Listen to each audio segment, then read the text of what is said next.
এটা প্রশ্ন হলো না পল্টনের বক্তৃতা হলো বুঝতে পারিনি। এই সরকার ক্ষমতা ফেব্রুয়ারি 17 তারিখ শপথ গ্রহণ করেছে।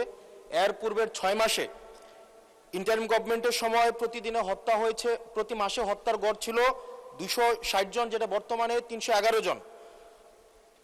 এই সরকার ক্ষমতা গ্রহণের পূর্বের 6 মাসে খুন হয়েছে 1780 জন, যেটা এই সরকারের 6 মাসে খুন হয়েছে 1789 জন।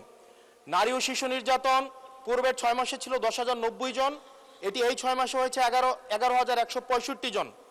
পুলিশের উপরে হামলা হয়েছে 275টি, যেটি এই সরকারের প্রথম 6 মাসে হয়েছে 317টি।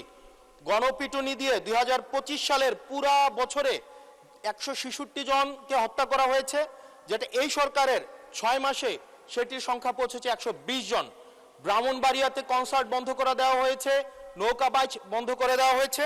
সেখানে মাননীয় স্বরাষ্ট্রমন্ত্রী বলেছেন যে ব্রাহ্মণবাড়িয়ার একটা কালচারাল একটা জেলা, সেই জেলায় নাকি গান বাজনা সিনেমা নাকি বন্ধের মতোই। আজকে আপনার মাধ্যমে মাননীয় স্বরাষ্ট্রমন্ত্রীর কাছে প্রশ্ন, এই 6 মাসে মাননীয় স্বরাষ্ট্রমন্ত্রী কি law and order situation restore করতে পেরেছে কিনা এবং আইনের শাসন সেটি প্রতিষ্ঠিত করতে উনি পর্যাপ্ত ভূমিকা রাখতে পেরেছে কিনা, নাকি উনি ব্যর্থতায় পর্যবেসিত হয়েছে? মাননীয় স্পিকার। মাননীয় স্বরাষ্ট্রমন্ত্রী। ধন্যবাদ মাননীয় স্পিকার। এটা প্রশ্ন হলো না পল্টনের বক্তৃতা হলো বুঝতে পারিনি। আইন শৃঙ্খলা পরিস্থিতির উন্নয়নে 6 মাসে স্বরাষ্ট্রমন্ত্রী সফল হয়েছে কিনা এটা একটা প্রশ্ন। তারপরে ব্রাহ্মণবাড়িয়া জেলায় সিনেমা হল কেন নাই সেটা আরেকটা প্রশ্ন।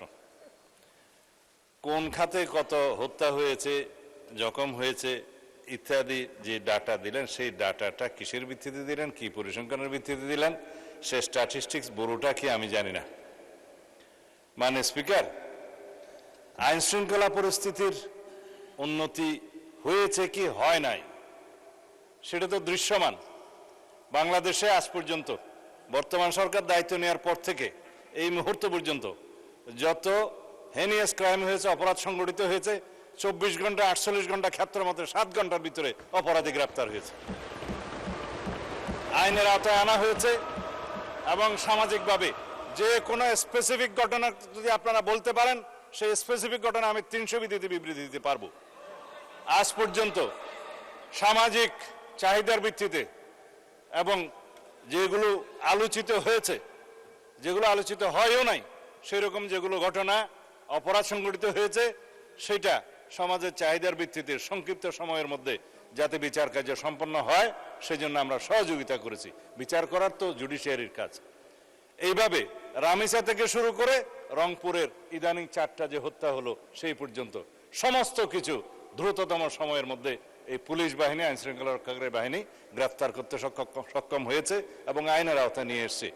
এখানে কোথায় কি ব্যর্থতা আছে বলতে হবে। মানে স্পিকার, স্পেসিফিক্যালি ডালাওভাবে স্বরাষ্ট্রমন্ত্রী ব্যর্থ হয়েছে বা আইন শৃঙ্খলা রক্ষাকারী বাহিনী ব্যর্থ হয়েছে বা এই সরকার আইন শৃঙ্খলা পরিস্থিতি উন্নতি হয় নাই, এগুলো পল্টনে বক্তব্য চলে। এটা সংসদে তথ্যভিত্তিক কথা বলতে হবে।